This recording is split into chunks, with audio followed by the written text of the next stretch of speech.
Bueno, gracias por venir a la presentación.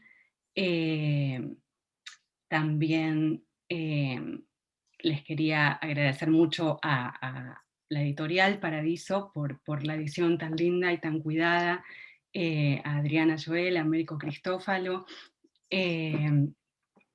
y también agradecerle a Eduardo Estupía, que es un amigo y un artista al que admiro hace muchos años y que generosamente me cedió los derechos de la ilustración de la tapa que me encanta y que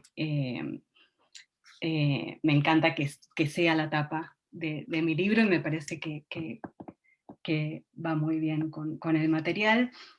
También agradecerle a Guillermo Saavedra, que escribió el texto de contratapa del libro y que también me acompaña hoy en la presentación. Y eso es todo en cuanto a agradecimientos. Creo que podemos comenzar, no sé, Guillermo. Hola. Y también les quería pedir que recuerden, no sé cómo se dice mutear. Sí. Eso, mutear. Mutear. Tuve un tema y volví acá y está este. Ya me voy. Me cuesta mucho usarla, no sé cómo mutearlo, ya voy a poder. Pará, ahí está. Listo. No, podés hacerlo vos como anfitriona también. Sí. Es un poco más violento, pero... Tal cual.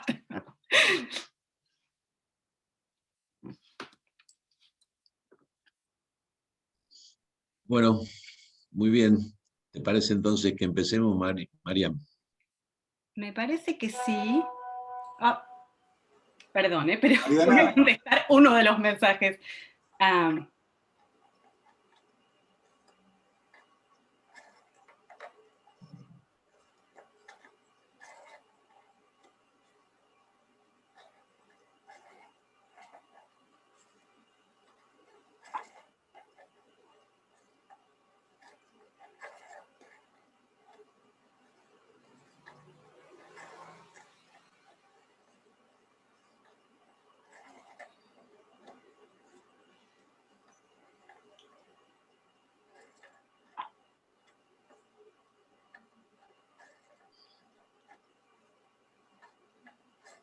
Bueno. Mariana, si me permitís, antes de empezar, 2 palabras. Por favor, sí, gracias. Sí. No, digo, para seguir en el ciclo de los agradecimientos, en primer lugar, agradecerte a vos por la confianza que pusiste en la editorial, sobre todo para publicar tu primer libro, que lleva además un título precioso, que define, me parece, con toda claridad el desquicio de la época en la que estamos. Agradecerle, ya lo hiciste vos, pero quisiera reiterarlo a Eduardo por haber cedido la imagen de tapa, y a Guillermo, que es un gran colaborador de Paradiso, no es la primera vez, ni tampoco será la última, que con una agudísima sensibilidad de lector, digamos, escribió la contratapa de este precioso libro, y ahora nos va a acompañar con su presentación. Y finalmente agradecerle, no sé si protocolarmente corresponde, pero quiero agradecerle muy especialmente a Adriana Joel, que es, voy a usar un viejo título de Lukács, El alma y las formas de Paradiso, que está por cumplir ahora 30 años. Así que te agradezco, Mariana, muchísimo por la confianza, y cuando quieras, largamos, lo escuchamos a Guille. Gracias, Guille. Bueno, no, por favor. María, yo te sugeriría que ya a partir de ahora dejes de responder a las inquietudes particulares, porque si no vamos a estar todos pendientes de si alguno nos llegó desde Florencio Baer. Bueno, la verdad que para mí es una enorme alegría estar hoy aquí participando de esta presentación, porque hay como una especie experiencia de viejas y valiosas y fructíferas y perseverantes amistades. La amistad que me une a Mariana, a quien conocí cuando ella se acercó generosamente a participar como asistente y como productora de mi programa de radio, después haciendo columnas, banquete, y a través de cuya experiencia forjamos una amistad, una complicidad, un amor recíproco, un amor sostenido, digamos, en intereses comunes, en complicidades, que se mantuvo a pesar de los años y de la distancia, desde que Marian decidió irse a trabajar y a vivir en los Estados Unidos, donde ahora está. Pero que este libro además salga en una editorial como Paradiso, que yo vi nacer, como se dice en estos casos, como un proyecto que me tuvo desde el comienzo, como cómplice y también eventualmente como autor, hospitalmente recibido en ese momento.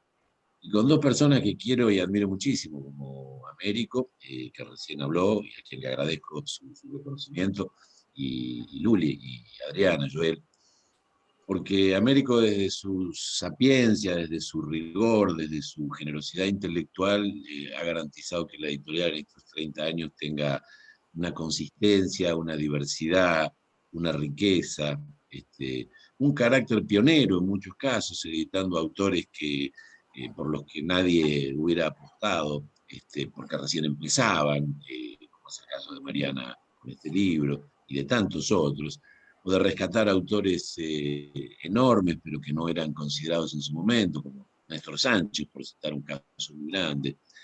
Y Adriana, que ha logrado siempre darle la consistencia, digamos, la construcción física más feliz y más singular a cada uno de los libros que Paradiso fue generando. Que la tapa sea además de otro enorme amigo y talentoso con el que más de una vez hemos hecho proyectos juntos. Américo, Adriana y Eduardo nos une un proyecto común que ahora está un poco en un limbo, pero que volverá victorioso y rampante dentro de no mucho, como la revista Las Ranas. Hace que esta presentación reúna todos los requisitos que debe tener una presentación, es decir, una confabulación un tanto facciosa que garantiza, digamos, el éxito de la misma, ¿verdad? Así que por todas estas razones para mí es muy, muy conmovedor y muy, muy placentero ser parte de esta foto. Y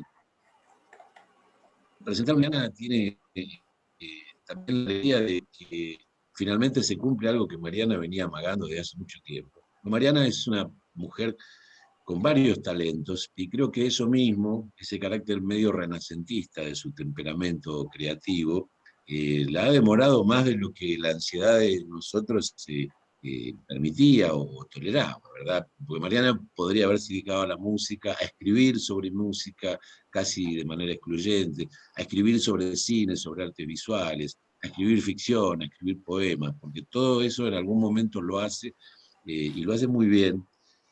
Y este primer libro de relatos, de ficciones, de textos, no sé cómo calificarlos, porque creo que no todos son cabalmente cuentos, pero todos participan de una misma fruición, de una misma delicadeza, lo demuestra. Yo voy a leer un breve texto que es apenas una expansión de lo que escribí para la contratapa del libro. Vamos a mantener con Mariana una charla a partir de algunas curiosidades que a mí se me generaron tras la lectura del texto. Los protagonistas de las 13 ficciones que componen El desorden de la luz hacen de su singularidad un destino, de sus excesos o carencias una suerte de blasón que los define y casi siempre los condensa. Ya sea porque han quedado suspendidos en una escena que se perpetúa como un ritual insólito o por haber desembocado en un desenlace irreversible, solo saben perseverar en sus oblicuas desavenencias con el mundo. Así, Alma Adele vive sola en un exiguo departamento, contemplando el modo en que los días se deshojan, escuchando la radio y tal vez evocando una escena lejana de su infancia en que fue víctima de un abuso soez. Berengario exhibe su desamparo en una estación de tren provocando el rechazo de los nacionales viandantes, con la manipulación casi malabarística de sus mocos, o seduciéndolos de modo encantatorio con sus bailes singulares al compás de una música eventual. En el centro de una mansión en ruinas, Cleofa destila su extensa soltería rodeada de los innumerables juguetes de su infancia. Todos los días, sentado ante un escritorio de la biblioteca central, Doroteo escribe a lápiz una y otra vez la misma carta para Benilda, un añejo y fugaz amor extinto que sigue resumando en él el jugo de una pasión nostálgica. La enumeración podría seguir, pero el presentador de un libro que los demás solo apenas intuyen debe rendir tributo a la discreción. Como Bartleby, el célebre personaje de Herman Melville, los protagonistas de este libro son héroes solapados de la renuencia o la obstinación. Parecen opacos, pero suelen brillar en la oscuridad relativa de su anonimato. Y son expuestos en el libro como fotos de un álbum dentro del cual, imperceptible y gradualmente, se van transformando en films, sutiles cortometrajes. Si en los primeros textos despliegan un gesto, luego varios, acaban por exhibirse en los últimos en una acción decisiva que parece definirlos para siempre. De este modo, el bello libro de Mariana Amato avanza desde esos tratos enmarcados en un laconismo elocuente hacia historias cómicas o inquietantes, siempre excepcionales, como los nombres propios, muchos de sus protagonistas, que son narradas con una deliciosa justeza que elude la coartada de la causalidad lineal y suscita la empecinada fruición de lo inexplicable. Estos seres irrepetibles y aparentemente desaforados alientan, sin embargo, una sospecha que también acuñó Caetano Veloso en una de sus hermosas canciones. Mirado de cerca, nadie ni nada es realmente normal. Bueno, ese es el texto. Esas son, digamos, las modestas reverberaciones que el libro provocó en mí. Seguramente los lectores serán muchas más, serán otras, serán nuevas. Y eso es lo que un buen libro propone, digamos, distintas lecturas, relecturas, perplejidades, incertidumbres, porque un buen libro siempre calla más de lo que dice. Y así ocurre con este buen libro de Mariana. Mariana, quería hacerte una serie de preguntas, como te anticipé en su momento. La primera y obvia, elemental, pero también ineludible, es cómo surgieron los cuentos, cómo surgieron estos textos. ¿Fueron surgiendo de manera aislada, casual, y se fueron acumulando, digamos, mecánicamente?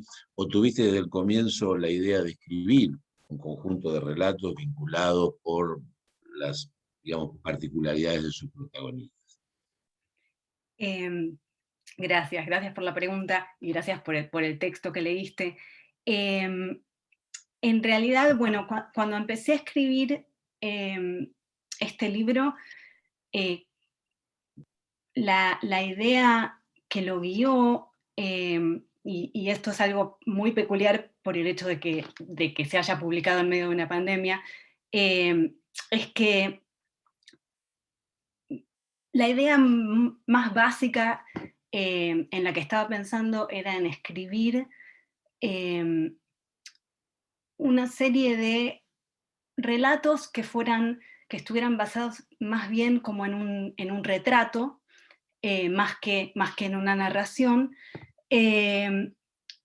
y que en ese retrato de ese personaje digamos, el hilo que uniera a esos personajes fuera como una forma de aislamiento, y por eso digo que después fue extraño publicar este libro en una pandemia en la que, o sea, por ejemplo, cuando vos hablabas de ese personaje Almadele, es un personaje que básicamente lo primero que se dice del personaje es que prácticamente no sale de su departamento, ¿no? O sea, y eso, por supuesto que cuando lo escribí no se me ocurrió que podía ser una situación en la que estuviéramos todos después normalmente. Entonces esa fue, digamos, la idea primera que originó el libro, y que más o menos creo que se mantuvo, como con todas las variaciones que ocurren cuando uno desarrolla una idea. Y estaba muy presente, tal vez en esa idea, estaba presente Wilcock, ¿no? O sea, no sé, el libro de los monstruos, si bien no es exactamente similar, pero realmente estaba muy presente ese tipo de retrato de un personaje como narración. Sí, yo no lo quise mencionar porque siempre es un poco antipático, digamos, encolumnar a un autor que además publica su primer libro, o a una autora en este caso, debajo de la sombra de un nombre propio. Pero para mí ese gesto wilcockiano, digamos, en dejar al personaje fijo, casi como en una foto, como yo digo también en el texto, y que ese personaje tenga algo de freak, digamos, ¿no? Algo de una extrañeza, digamos, una singularidad. Sí, o sea, estaba presente, obviamente, digo, después también quise seguir mi propio camino, y además, o sea, el hecho de que tal vez no me estaba basando tanto ni en la monstruosidad, ni, digamos, sino en la soledad, más bien, o en formas específicas de la soledad, pero sí, estaba muy presente. Ahora, se puede decir que, como diría mi madre, que el apetito viene comiendo, ¿no? Entonces, te propusiste, o no sé si fue un modelo a priori, o una manera, una modalidad que te iba saliendo, esto de empezar a escribir textos que eran más bien retratos, semblanzas, muy breves. ¿Y cómo te sorprendió la narración? Porque a medida que el libro avanza, cada vez se sale de la foto. Yo uso esta imagen por ahí un poco obvia de que de la foto se pasa a la película, digamos. El personaje empieza a moverse, empieza a estar sometido, digamos, así a una peripecia, ¿no? ¿Eso te pasó o dijiste, no, esto se va a convertir en un método previsible, tengo que salir del retrato para poner a los personajes a andar? Sí, sin duda estaba muy presente la atención, y en general creo que es una atención que está presente cuando uno se propone como un proyecto, una idea, y digamos la tensión entre ser coherente con esa idea inicial, y por otro lado permitirse explorar esa idea hacia lugares que tal vez uno no puede prever, ¿no? Pero entonces sí estaba presente la tensión.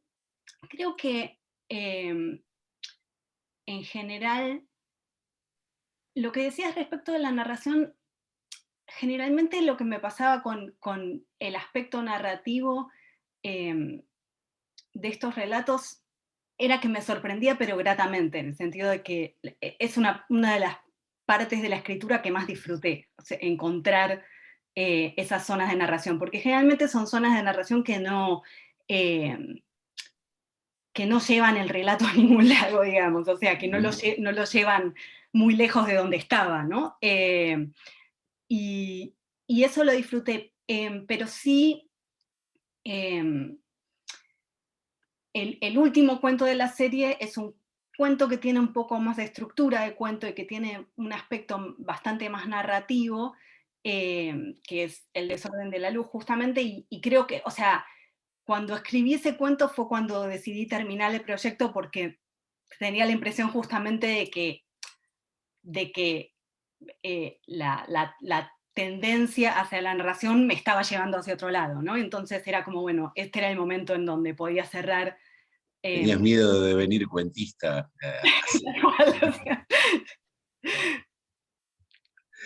No, bueno, yo creo que también pasa mucho, el último relato es un relato cabal y es muy hermoso. pero también pasa un poco en el relato, no sé si es inmediatamente anterior, en el relato de esta mujer que queda viuda joven de este hombre Fortunato, Ujú. y esa viudez la enmudece hasta que, bueno, no vamos a contar el final, pero hay algo que la hace salir de un modo además inesperado y singular de esa mujer. Ahí también hay un relato que se cumple bastante brutal. Sí, cierto, cierto, sí. Em, sí. em, Creo que tal vez en ese caso, digamos, sencillamente sí pasó que por ahí, cuando escribí ese relato estaba más enfocada en esa experiencia específica de ese personaje que lo define, y entonces sí, tal vez tuve que explorar más la narración, pero otra vez, o sea, ahí creo que por alguna razón en ese caso no me sentí, no me pareció que ese relato se escapaba tanto de, digamos, de los patrones Ujú. de los otros, ¿no? O sea, mientras que cuando llegué al último, que realmente fue el último que escribí, después decidí además dejarlo último en la organización, ¿no? O sea, de los relatos, pero cuando llegué a ese último que escribí, me pareció que ahí ya había explorado realmente mucho más la narrativa, ¿no? Eh, Ujú. pero sí, es cierto, o sea, en muchos casos aparece esa tensión o ese desvío y como te decía, o sea, en realidad fue lo que más disfruté de la escritura, justamente porque era la parte, creo que era la parte, digamos, que más, donde había más improvisación, más imprevisto, ¿no? O sea, en el sentido de que la idea no, principal a la que estaba yendo no estaba ahí de antemano, sino que llegó en algún momento de la escritura. Ujú. Es de destacar, yo lo digo en el texto de la contratapa y lo comenté ahora, la singularidad, la sonoridad, la rareza de buena parte de los nombres. No todos, no hay por ahí algún Harry, hay algún otro. Pero estos nombres, ¿no? Almadele, Berengario, Cleofa, ¿no? ¿Te surgieron a posteriori los nombres de alguna manera fueron como piedras de toque o como disparadores de los relatos? Te digo porque a mí a veces me ha pasado que me aparece un verso un título o algo que me parece que es título de algo y me gusta tanto que me veo obligado, por así decirlo, a escribir por el enamoramiento de esa frase o de esa palabra. ¿Mm? Eh, ¿Cómo fue?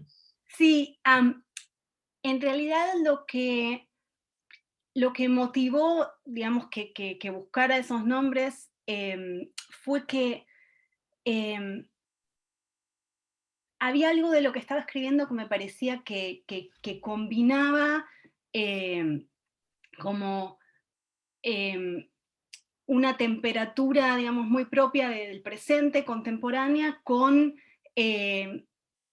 algo más atemporal, ¿no? Y entonces la manera que encontré, digamos, de, de expresar esa tensión o esa dificultad de situar o esa combinación fue tratar de buscar nombres anacrónicos. Quería como encontrar nombres que, digamos, que no resonaran a a un momento histórico o a una geografía específica, ¿no? O sea, por lo menos en esos casos en los que elegí esos nombres que suenan, digamos, tan extraños, ¿no? Entonces, ¿Y cómo te aparecían? Porque, ¿cómo los encontrabas? Porque ahí está la anécdota famosa de que Rulfo iba a los cementerios, mirando las lápidas de los muertos, sacaba nombres para sus personajes.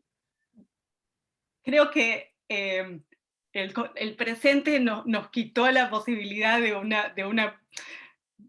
una búsqueda me parece mucho más interesante. Ojalá se me hubiera ocurrido la idea de ir a un cementerio.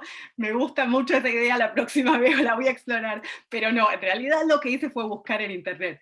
O sea, hice búsquedas en internet de nombres antiguos, básicamente. O sea, Mm.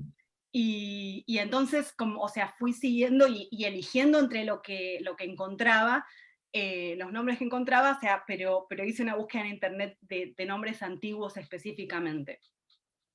Esta deliberada decisión de volverlos, digamos así, ahistóricos a los personajes, de no contextuarlos en un momento determinado, se subraya también por la falta de datos precisos acerca de los lugares. En general uno imagina que estamos, además está insinuado, ¿no? por la narración misma, en ciudades, a lo sumo tal vez en algún pueblo. Son lugares urbanos, pero nunca queda claro, digamos, algunos por los nombres que aparecen, Estación Central, Parque Central, pero uno también en el Parque Central, sabiendo de dónde vivís, no puede dejar de imaginarse que podría ser el Central Park. Pero hay también una manera de subrayar, así como están ahistorizados, los personajes están deslocalizados, o situados en un lugar que puede ser cualquiera. Sí, y eso sin duda, sí, como vos decís, o sea, por un lado, el territorio siempre es, o casi, prácticamente en todos los cuentos está bastante explícito que es un territorio urbano, ¿no? O sea que, pero sí, de la misma manera que con los nombres, pero también por otras razones, quería que no fueran, digamos, una ciudad específica reconocible o que hubiera ecos. En particular eso también tiene que ver conmigo y con mi historia, ¿no? El sentido de haber transitado, o sea, una vida entre dos ciudades, y que entonces, digamos, mis referencias siempre estén como un poco mezcladas, y entonces, de alguna manera, como encontrar esos ecos entre los dos lugares que, digamos, que habito, aunque sea en mi memoria o en mi mente o en mi cultura. Entonces, la manera, digamos, de resolver esa tensión era como mezclar un poco y no localizar ninguno de los dos, o ninguno en Sí, particular. tal cual. Hay algo de cortasariano también en el libro, y lo digo en el sentido del mejor Cortázar, porque Cortázar es una marca, por así decirlo, que ha sido devaluada por, sobre todo la generación de escritores que empezó a escribir, la mía, digamos, empezó a escribir después de los 80, y que se vio probablemente en la tarea casi programática de enterrar a Cortázar y de alguna manera también provisoriamente a Borges, aunque el cadáver de Borges siempre es más retobón, digamos, es mucho más difícil. Pero digo, y me parece que Cortázar padeció de la misma manera, o experimentó, por así decirlo, de la misma manera que vos, esta especie de vivir simultánea, física y emocionalmente en dos lugares a la vez. Y en Cortázar eso está expresado de una manera extraordinaria en uno de sus mejores cuentos, que es El Otro Cielo, ¿no? Es alguien que está caminando por París, pero de repente emocionalmente está en Buenos Aires y viceversa. Me parece que el libro tiene algo de eso. Y me parece también esto de que vos me confirmes la decisión de que la locación, la localización de los protagonistas sea urbana, subraya también el hecho de la búsqueda que vos decías al comienzo, haber emprendido con el libro, de personajes en soledad, porque no hay soledad que se destaque más que la sociedad, la soledad del solo en la multitud, ¿no? Del solo en millones de personas. Y eso me permite pasar a otra pregunta, que es esta especie de rescate de la vida anónima, ¿no? De una suerte de heroísmo silencioso de personajes excéntricos que viven aislados en ciudades populosas. ¿Para vos tiene un interés particular ese ser ignorado, aparentemente insípido, al que de algún modo intentás como conferirle cierta grandeza en esa insipidez anónima, ¿no? Es una suerte de reivindicación de la singularidad, de que lo trágico puede visitar o enaltecer cualquier existencia. No sé si lo había pensado exactamente así, pero sí, sí por ahí tiene que, o sea, sí por ahí me interesa,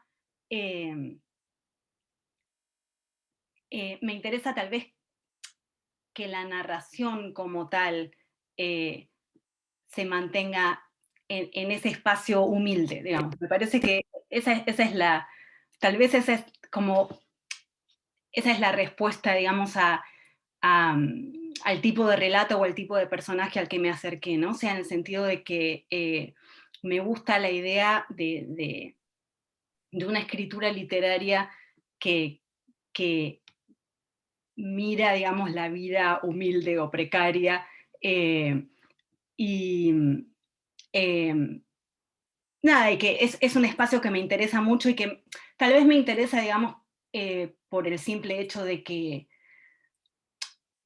en general, digamos, las narrativas, digamos, mainstream, las narrativas hollywoodenses, y, ¿no? O sea, tienden a todo lo contrario, ¿no? O sea, como al brillo o a la heroicidad, ¿no? O sea, y me parece que, además de que me aburren porque transitan un lugar que me, digamos, que es predecible, también me parece eso, que solamente, digamos, que son tipos de narrativas en las que no aparece otro tipo de mirada. Tal vez es algo que me pasa, por ejemplo, o que lo registré tal vez con cierto cine, por ejemplo, mirando como... hay un director de cine que a mí me gusta mucho que se llama Tsai Ming Liang, y en las películas de Tsai Ming Liang, digamos, todo el paisaje, digamos, aparece como roto, descosido, ¿no? O sea, y me llamó digamos, viendo eso me llamó la atención que en muchas otras situaciones, digamos, la imagen, no sé, de los ambientes de un departamento, o siempre es como súper limpia y cuidada, ¿no? O sea, no tiene nada de todo lo, digamos, generalmente desarreglado de la vida cotidiana. Nada, y entonces eso, por ahí me parece que esa es como una zona o una temperatura que me interesa. En todo caso, digamos, es sumarte o encolumnarte implícita o explícitamente en una tradición que la literatura española al menos fue inaugurada gloriosamente. Yo creo que una de las mayores y más extraordinarias contribuciones de la literatura española es la picaresca, digamos, ¿no? Y es precisamente poner el foco, ¿no?, en los grandes personajes de la época, en una época donde más en España, esa España imperial y gloriosa, que de todas maneras empezaba ya a crujir en su decadencia irreversible, pone el foco en el claro, ¿no? En el Lazarillo, digamos, en un personaje como el señor Quijano de Cervantes y en tantos otros, ¿no? En Guzmán de Alfarache. Y esa tradición luego se mantiene a lo largo de los siglos en la literatura española y en otras, digamos, mirar al hombre común. Es decir, una literatura que, para decirlo a la manera de Deleuze y Guattari, se vuelve menor, no tanto por ser una literatura periférica, sino por ir a la periferia de la foto, ¿no? Es un poco como ese cuadro genial de Rembrandt, ¿no? La Guardia Nocturna, donde están mezclados los capitanes con los soldados rasos, digamos, sencillamente porque aparecieron en el cuadro según pusieron plata cada uno de ellos, según se supo. Hay algo de rescatar lo que Adorno llamó en un libro muy hermoso, La vida dañada. Sí, me parece, me gusta que traigas ese título, me parece que sin duda ese es el enfoque. Sí. Sí, el libro en ese sentido es como muy discreto, es muy delicado, muy prudente, muy pudoroso, esa es la palabra que estaba buscando, porque cuando uno lee el primer texto, ¿no?, el de Almadele, no está ligado causalmente que ella quedó encerrada en esa casa casi sin atreverse a salir y mirando por la ventana un paisaje bastante poco alentador. Pero el único episodio que se menciona de su pasado es esa situación atroz, donde, no me acuerdo si es el verdulero o el dueño de un negocio, le exhibe sus genitales y la provoca de una manera soez, digamos, ¿no?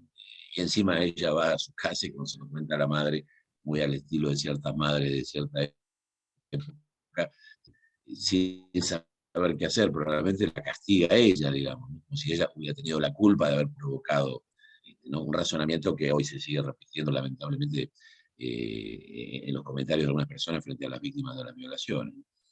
De modo que me parece que hay algo que me lleva a esta otra pregunta en tu manera de encarar la narración, que es una manera como de evitar, por empezar, todo realismo testimonial, documental, digamos así, ¿no? Pero hay también una renuencia a la causalidad didáctica, ¿no? Pasa esto y entonces naturalmente después, o esto pasó porque antes pasó esta otra cosa, ¿no?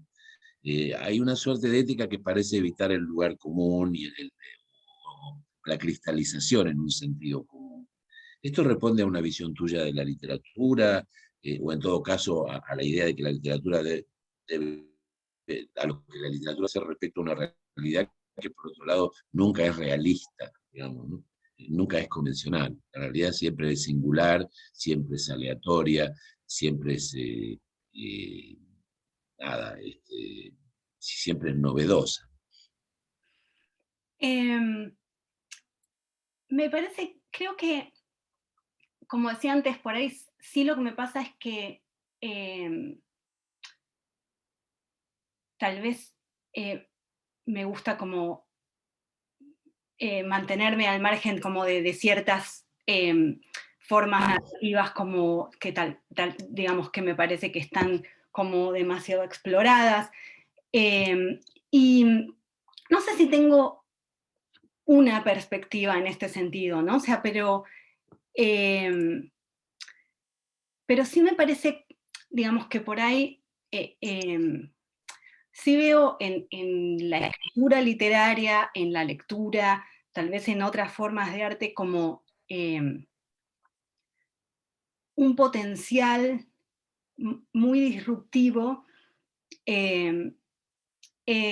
sencillamente en la posibilidad, digamos, de desestabilizar el sentido, de desestabilizar o de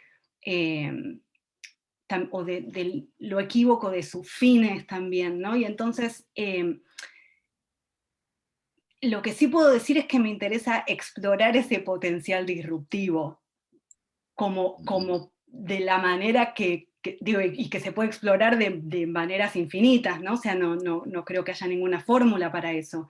Y en ese sentido, por ahí tal vez, o sea, justamente esto que decís, ¿no? O sea, el hecho de una narración que tal vez que no necesariamente se enfoca en ninguna causalidad lineal o que, como vos decías antes, ¿no? O sea, como que tal vez expone ciertas ideas sin necesariamente, digamos, explicarlas, o antes hablabas también de lo que, algo así como hablaste algo de lo que calla, de una narrativa que calla una buena parte, ¿no? O sea, bueno, y esas tal vez como que son maneras en las que me gusta explorar esto que decía, como un potencial como disruptivo de la escritura, fuera de si lo logro o no, pero digo, pero esa sería una manera. Yo alguna vez usé una imagen para ese tipo de discreción, digamos así, de alto grado de connotación que hay en la escritura, sobre todo en los cuentos de un escritor que yo quise y admiré y edité mucho, como Andrés Rivera, que es la imagen del principio de Arquímedes, ¿no? Yo creo que la escritura es el cuerpo sumergido en un líquido, digamos que sería la página, ¿no? Pero también es el volumen idéntico que desplaza de agua al sumergirse, ¿no? La literatura tiene que tener las dos cosas, tiene que tener el cuerpo de lo que llega a decir, pero tiene que estar presente o debe ser intuible ese otro volumen, digamos, un poco fantasmal, de que eso que se está escribiendo está poniendo en evidencia. Una especie de principio de Arquímedes llevado a la escritura, ¿no? Ese tipo de economía. Y hay algo que también es muy sorprendente, o va a sorprender a quienes te lean por primera vez. Yo tuve el placer de conocer además este texto cuando recién empezaba, me lo mandaba por email, además de conocer otro tipo de escritura tuya, pero va a sorprender a quien se encuentre por primera vez, que es el tono de tu escritura, que es hay como cierta, digamos así, impasibilidad lujosa, ¿no? Siempre está muy atenta a evitar la escritura también el lugar común en la descripción, en el tipo de asociación, en el modo de mostrar a un personaje o las circunstancias que lo rodean o los avatares que lo persiguen, ¿no? A mí me parece que acerca un poco tu escritura a la poesía, ¿no? Me gustaría que hablara de cómo llegaste a ese registro, al menos en este libro en particular te costó, es el resultado de ensayos previos, cuando empezaste a escribir estos textos en particular se te instaló como una música feliz y la seguiste, corregís mucho a partir de lo que escribís, cómo se llega al resultado final.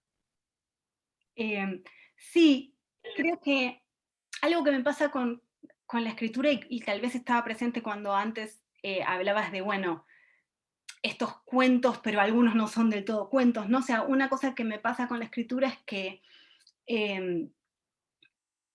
no me resulta del todo cómodo trabajar en un formato predeterminado, ¿no? Entonces, por ejemplo, me suele pasar que como que generalmente lo que escribo como que siempre hay como una especie de tensión entre el poema y la narración, por ejemplo. Y, y entonces, en este caso, digamos,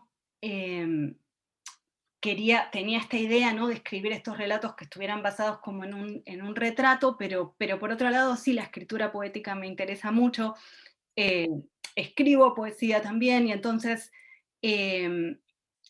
sí quería como sostener un poco de ese registro, de ese tono, y también, digamos, justamente por ahí, por eso también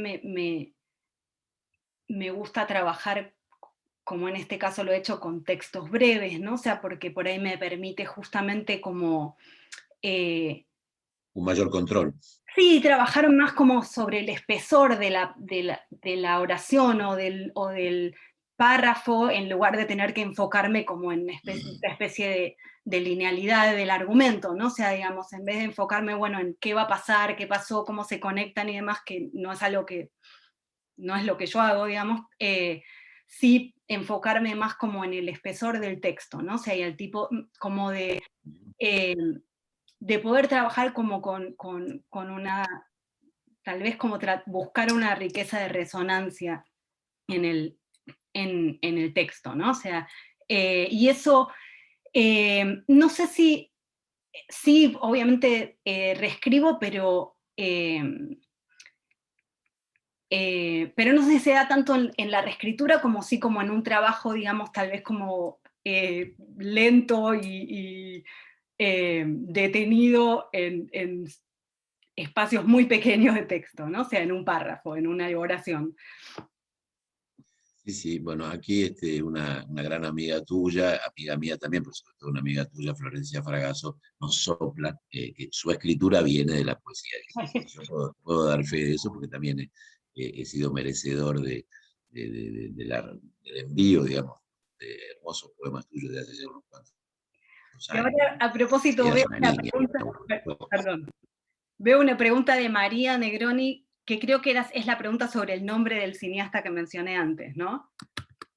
Sí, sí, calculo que sí, yo también lo entendí así. Shyamalan. Tsai Ming-liang. Uh-huh. Es de Taiwán. Acá hay alguien que dice si podrías leer un párrafo. Yo creo que podemos dar paso a eso ahora en un ratito, cuando terminemos de charlar nosotros. Me parece que corresponde, que vendría muy bien.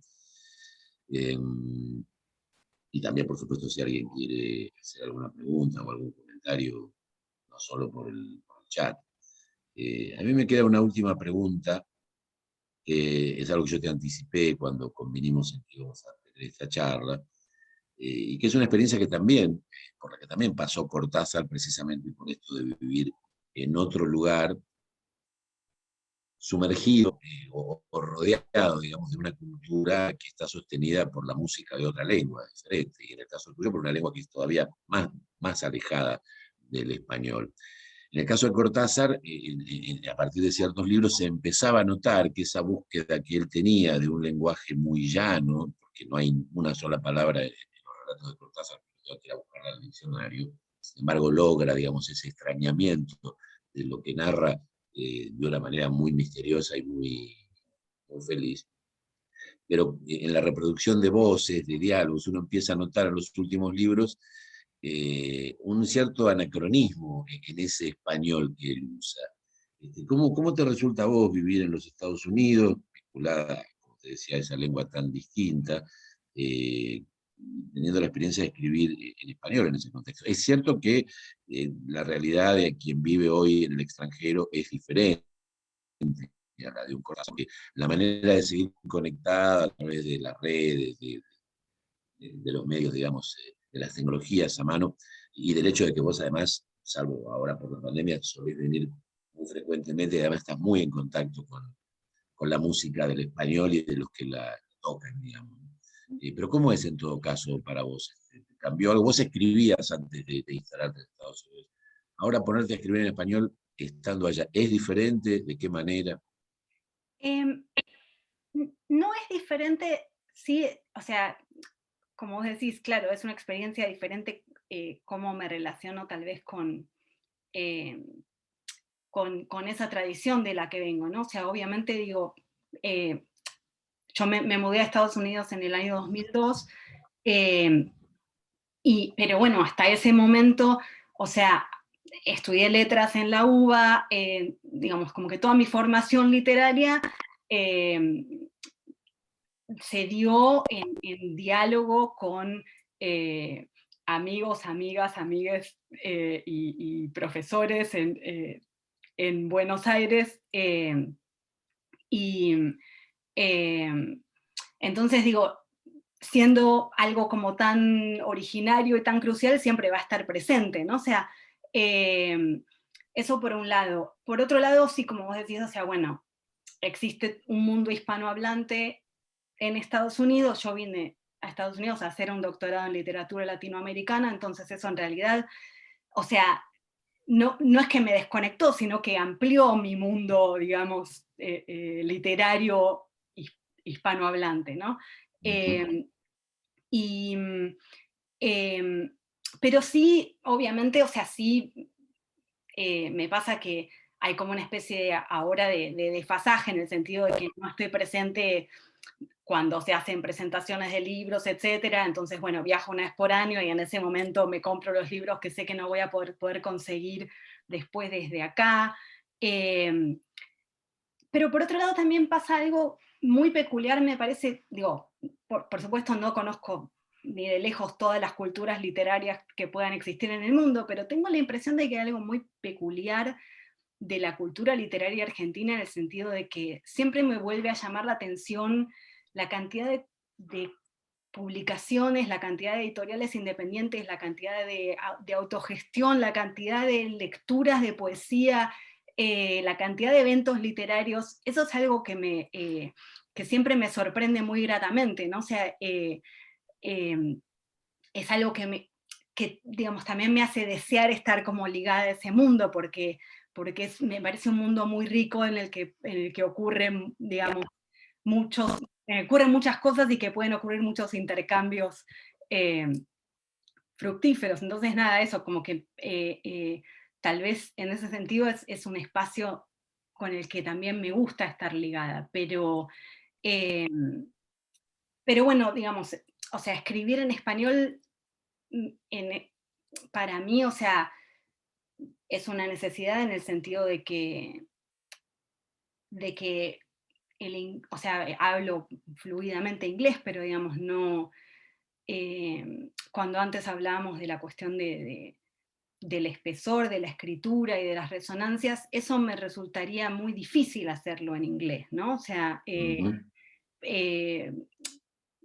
no puedo explorar tensiones en inglés, ¿no? Porque no sé hasta qué punto, cómo suena, ¿no? O sea, puedo escribir en una lengua más llana, digamos, ¿no? O sea, puedo escribir un ensayo, puedo escribir, pero entonces también hay una necesidad de escribir en español, que es la lengua donde puedo explorar Claro, claro.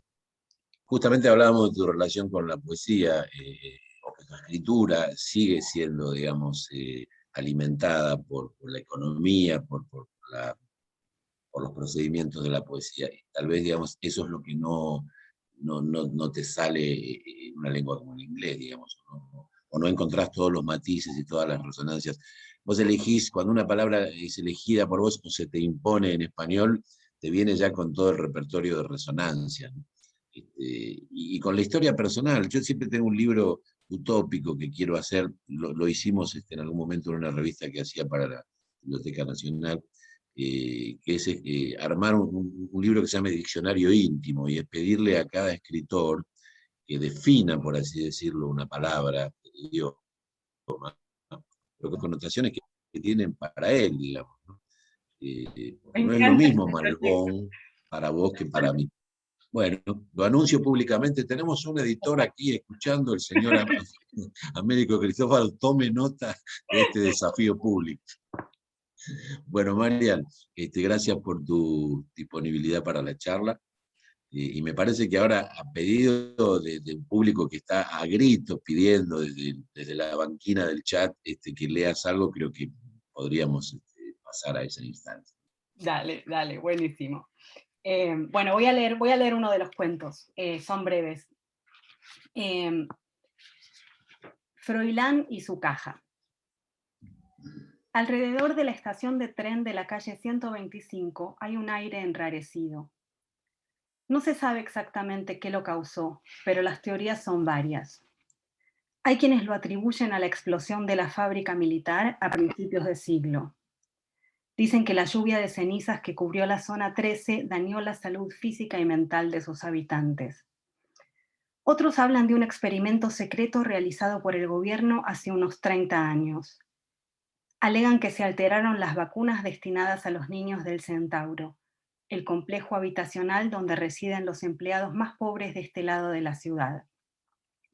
También están los que sospechan de un grupo de disidentes enloquecidos por una droga casera y los que hablan de un caso de hipnosis colectiva. Lo cierto es que, al pasar cerca de la estación, se ven escenas extrañas. Yo he visto a un hombre pequeño caminar sosteniendo su pantalón desabrochado con las manos. Tenía la bragueta abierta y estiraba el vaquero por arriba de la cintura. En la misma esquina vi una mujer de edad indefinida confesarle a la pared. Y como no aprendí a leer, no me dejaron entrar al paraíso. Unos metros más adelante vi un niño caminar con un libro abierto entre sus manos, leyendo en voz alta. Sé que hay una persona que me busca en su mano día y noche, encontrándome a cada minuto en su calzado. ¿Ignora que la noche está enterrada con espuelas detrás de la cocina? Inexplicablemente, no se chocaba con nada ni con nadie. Froilán siempre ha vivido en la zona 13, pero pasa gran parte de su tiempo recorriendo la ciudad. ¿En busca de qué? No se sabe. Camina, y cuando se cansa se toma el subte. La mayoría del tiempo pasa desapercibido. Va siempre aseado. Nadie lo confundiría con un hombre olvidado de sí o abandonado a su suerte. A veces, sin embargo, habla solo, con la voz enojada y el ceño fruncido. Yo lo escuché preguntarle al aire, ¿por qué me llamás? ¿Por qué decís mi nombre? Otras veces, sentado en un banco de la calle, mira fijamente a una persona que pasa a cierta distancia, una persona para él desconocida, y le dedica una detallada invectiva. Nunca se entiende si la dirige a un interlocutor imaginario o a la persona en cuestión. La burla le dibuja en la cara una de las pocas sonrisas que se le conocen. En cada uno de sus recorridos diarios, Froilán lleva una caja de cartón plegada bajo el brazo. Nadie adivinaría cuál es su propósito. Se diría que Froilán mismo lo olvida la mayor parte del tiempo, hasta que en algún momento, antes de llegar a una esquina, detiene su marcha, despliega la caja y forma el tubo que amenaza aprisionar un pedazo de aire en su cavidad oscura. Ya con la caja armada entre sus manos, dobla apenas la esquina y espera hasta divisar un transeúnte que todavía se encuentre a cierta distancia. Entonces se coloca la caja, con la abertura boca abajo, sobre la cabeza.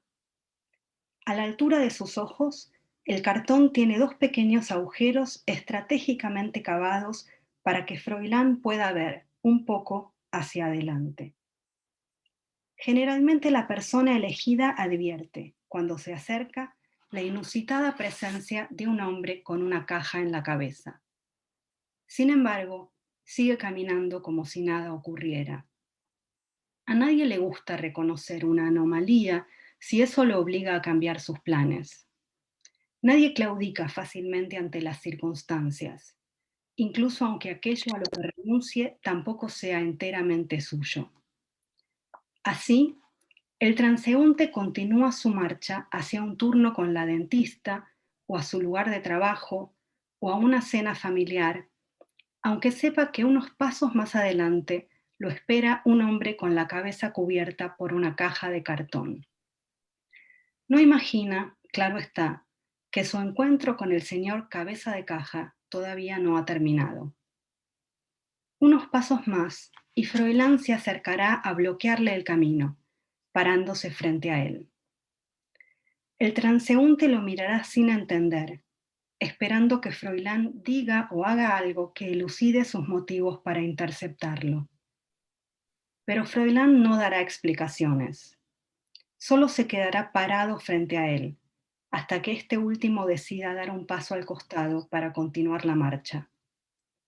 Entonces Froilán dará a su vez su correspondiente paso al costado, de tal modo de continuar impidiendo el paso de la persona elegida.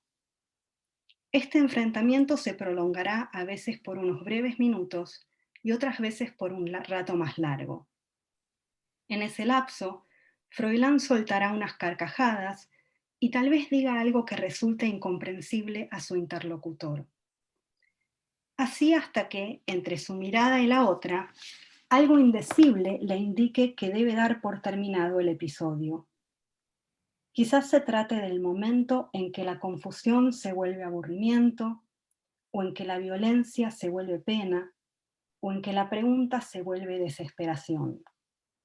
En ese momento Froilán se quitará pausadamente la caja de la cabeza, la plegará, se la pondrá nuevamente bajo el brazo, se hará a un lado, abriéndole así paso al transeúnte, y continuará su camino como si nada.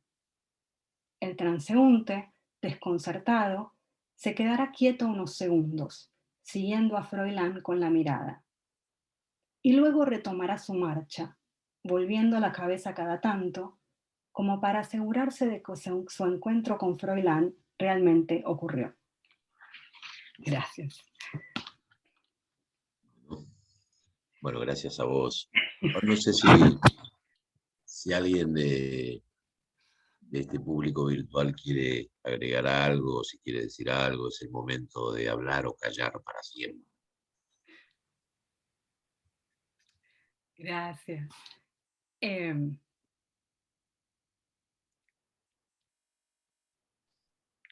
Bueno, pareciera que muchos ya se han expresado por el chat, ¿no? Gracias.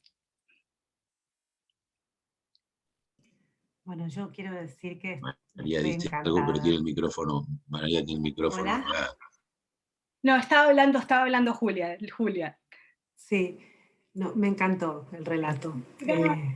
Encantadísima y además, bueno, emocionada de estar acá viéndote tan lejos. Y encantada y con muchas ganas de leerlo todo hasta el final. El libro tiene que llegar a España, que es donde está Julia, ¿o no? Bueno, y sino que alguien se venga y me traiga el libro. Eso es lo importante, que traiga el libro.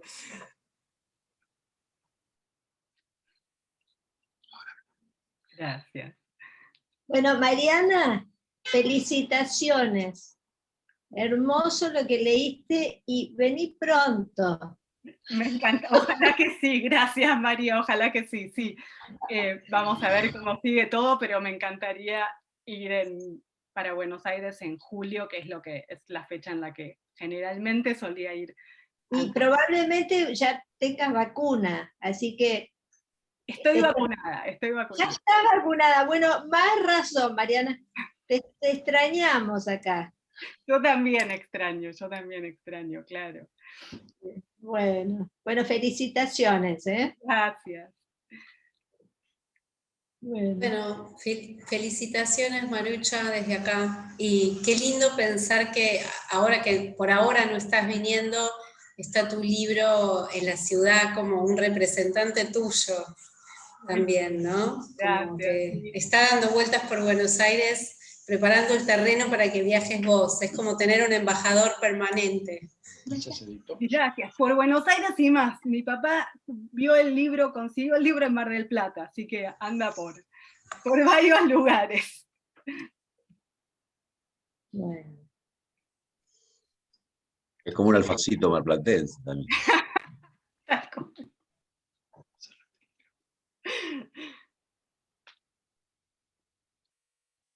Bueno, usted es la anfitriona, así que decida cuándo dejamos o... Bueno, no, eso. Y- Gracias a todos por venir. Gracias a Guillermo por la presentación y las preguntas. Y nada, ojalá puedan leer el libro en algún momento pronto y ojalá nos veamos personalmente pronto. Muy bien, gracias Mariana. Gracias.